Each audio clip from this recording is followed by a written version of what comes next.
Usually when we talk about political systems, there is this expectation of precision, right? Like we treat these concepts basically like dictionary definitions. Right, yeah, we need those definitions to just make sense of history. Exactly. You say dictatorship, and we immediately picture absolute top-down control. One person calling all the shots, usually backed by force. Yeah, completely. And then you say democracy, and we picture voting booths, representation, messy debates, power flowing slowly from the bottom up. Right, they're structural opposites. We keep them in their nice, tidy historical boxes. But then you step into the source material for today's deep dive, and well, suddenly someone has taken those pristine boxes, thrown them in a blender, and just hit puree.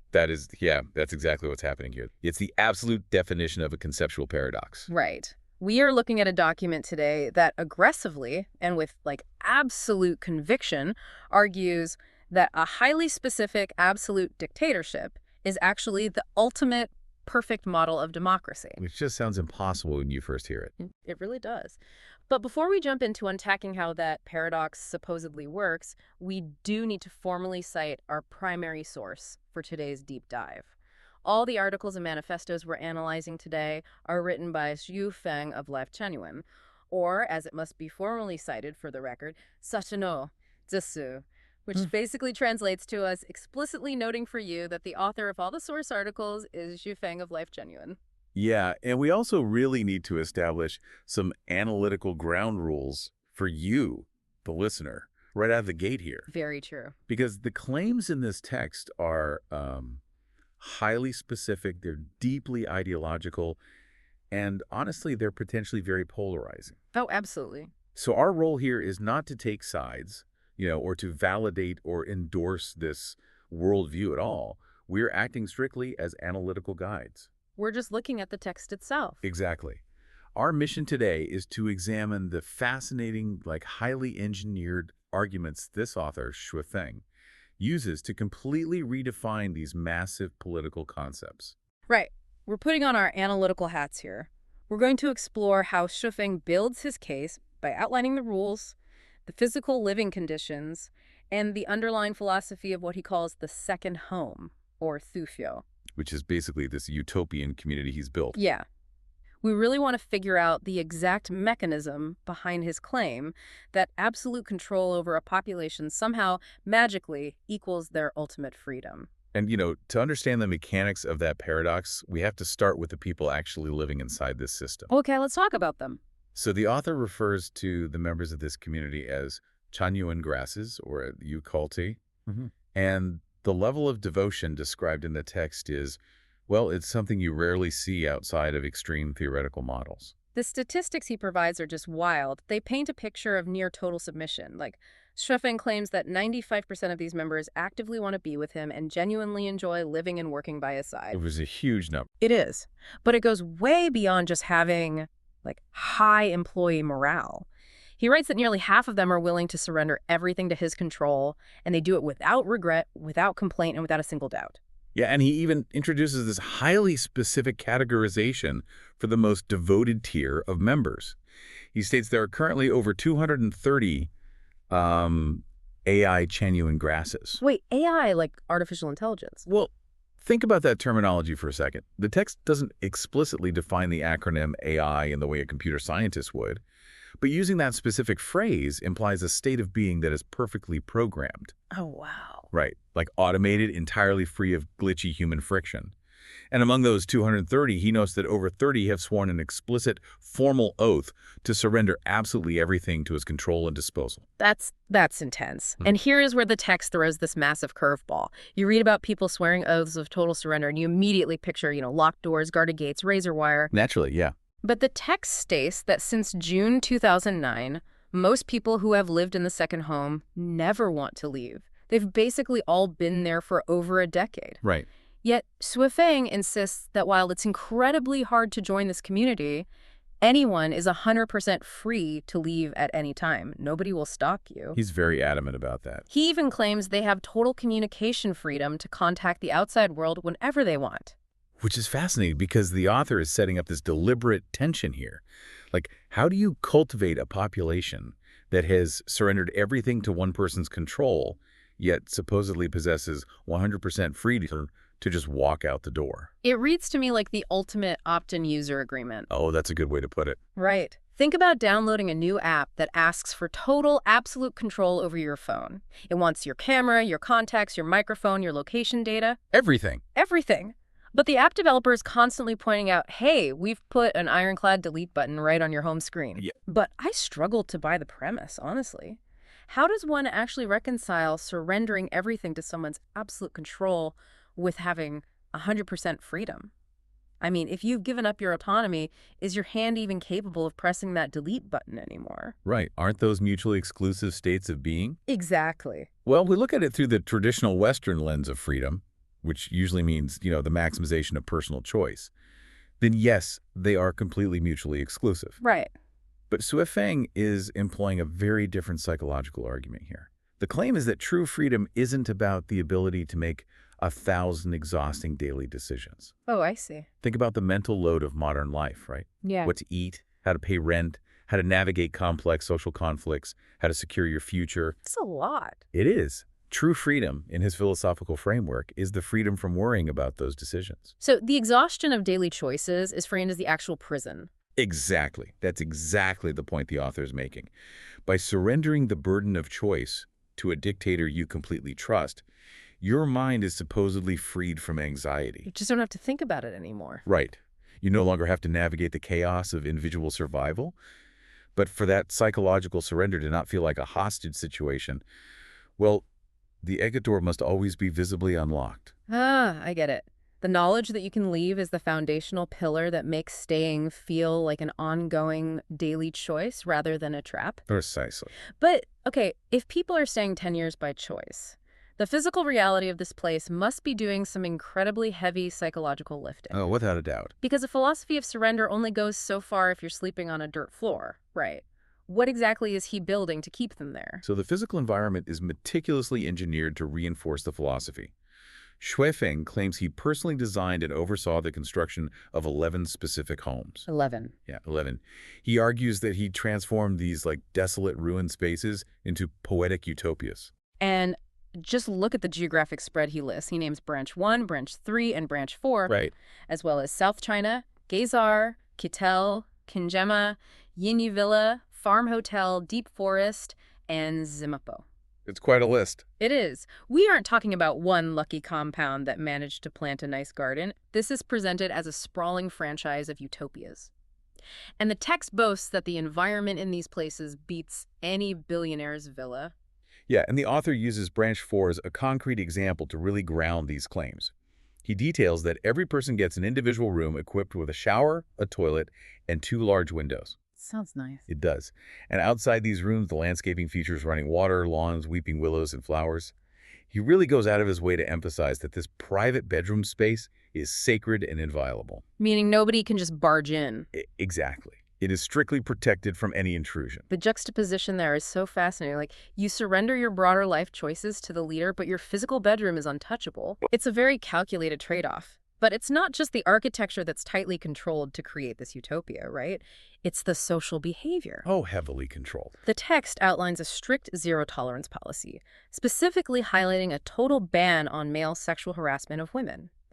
If a man causes any mental, spiritual, or physical harm to a woman, he is immediately expelled. Just gone. Gone. There is no mention of a debate, no trial, no appeals process. You break the rule, you are out. And when you analyze that specific rule alongside the utopian architecture, you start to see the core mechanism of how this dictator justifies his absolute role. How so? Well, he is contrasting his system with the messy reality of democratic processes. Oh, because in a traditional democracy, justice is inherently slow and complicated. Right. It requires debate, lawyers, conflicting testimonies, and often, the vulnerable fall through the cracks of that system. Yeah, that happens a lot. A wealthy offender in a democracy might hire a good legal team and avoid consequences entirely. But in Xuefeng's dictatorship, his singular edict bypasses all that friction. The absolute authority acts as a swift, unyielding sword. Exactly. To protect the members. He is arguing that strict dictatorial rule is the only mechanism capable of instantly guaranteeing the safety and sanctity of your personal space. It sounds like a highly curated luxury eco-resort combined with like the most intense zero-tolerance HR department on Earth. That's a great analogy. Right. The sheer beauty of the physical space acts as the carrot, and the dictator's absolute power to expel threats acts as the invisible stick that maintains the peace. Yeah, the physical beauty enforces psychological compliance. You don't want to break the rules because you just don't want to lose access to the weeping willows in your sacred private room. But building beautiful homes and maintaining zero-tolerance rules is one thing when times are good, right? When everyone is comfortable. Sure.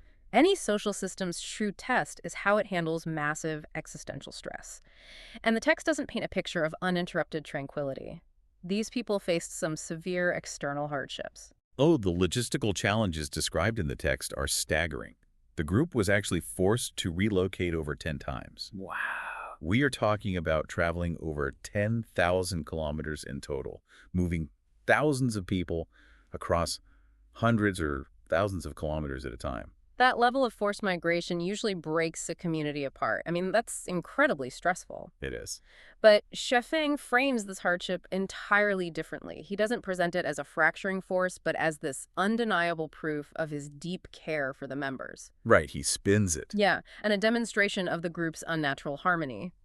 He notes that during these massive stressful moves, leadership tried everything to ensure members flew on planes or, if flights weren't available, they took sleeper trains just to minimize the suffering of the Chanyuan grasses. Yeah, he uses these logistical details to really emphasize a narrative of collective well-being, claiming that despite all the upheaval, 100% of the elders and children absolutely love the home and love living with them. And then he drops a statistic that honestly made me stop and just reread the page. Oh, I know the one you mean. He states the community has existed for 18 years. In that entire time, with all those people, all those strict rules, and all those forced relocations, he claims there was only one physical conflict. Run. A single incident in 2011 where a drunk member kicked another member. Furthermore, he claims there is absolutely no theft, no gambling, no drugs, and no fraud. It's hard to believe. Right. Since 2003, people have applied openly online, and he claims 100% of them have zero records of breaking the law. It is just this sweeping, absolute claim of total societal perfection. I have to challenge the reality of that. I mean, think about your own life, right? Have you ever tried to organize a simple family vacation with, like, 6 people? It's a nightmare. Someone is usually yelling by day 2 over where to eat lunch. Exactly. So, moving thousands of people over 10,000 kilometers, and the only recorded physical conflict in nearly 2 decades is one guy having too much to drink in 2011? That defies basic human It nature. really does. It forces you to ask, does total surrender actually eliminate human conflict? Or does it just create an environment where conflict is so taboo that it gets buried, or suppressed, or expressed in ways we simply aren't seeing in this text? Yeah, that skepticism is entirely justified when you're analyzing utopian text. Yeah, no. Because when a system allows for zero friction, the friction doesn't necessarily just evaporate, right? It often just goes underground. Right. But we have to look at why the author includes such a statistically improbable number. Within the narrative Xuefeng is building, this absolute lack of conflict is presented as the ultimate undeniable validation of his rule. He's using it as proof. Exactly. And he attempts to bulletproof this claim by pointing directly to his own personal sacrifices. Which is interesting because the lifestyle of the leader is usually the dead giveaway in an autocracy, right? Oh, 100%. But he claims that when he became a Chanyuan grass, he gave up his middle-class life entirely. He says he has zero personal assets or savings now. He really leans into that. He does. He eats the same regular food as everyone else, never buys luxury goods, and has never used community funds to stay in high-end hotels. And perhaps most notably, for a self-proclaimed dictator, he insists he has never shouted at or loudly scolded a member. Never. Right, claiming he deeply respects the dignity of honest people. This is, honestly, it's a masterclass in building a rhetorical shield. Think about the historical markers of a corrupt autocrat. What do we usually see? Hoarding immense wealth, building golden palaces while the people starve, right? Yeah, and ruling through unpredictable verbal or physical terror. It's the classic tyrant archetype. Exactly. But by explicitly removing every single one of those traditional markers, by claiming voluntary poverty, by sharing the common food, by maintaining this relentlessly calm and respectful demeanor, He is attempting to legitimize his absolute authority. Oh, I So thought subtext is basically, I have all the power, but none of the traditional corruption. Therefore, my power is entirely pure. it's the ancient philosopher king argument taken to a hypermodern extreme. Yeah, that's exactly what it is. He is arguing that the problem with dictatorships isn't the absolute power itself, but the moral failing of the people who usually hold it. Right. If the dictator is pure, the system is flawless. Which leads us perfectly into the grand conclusion of this manifesto. How does he tie this utopian architecture, this 18-year peace record, and his own ascetic lifestyle back to the concept of democracy? Well, he summarizes it with this massive, audacious leap in logic. Xuefeng claims that his specific brand of dictatorship is the ultimate model of democracy Right. because it successfully achieves the ultimate goals of democracy. The outcomes. Right.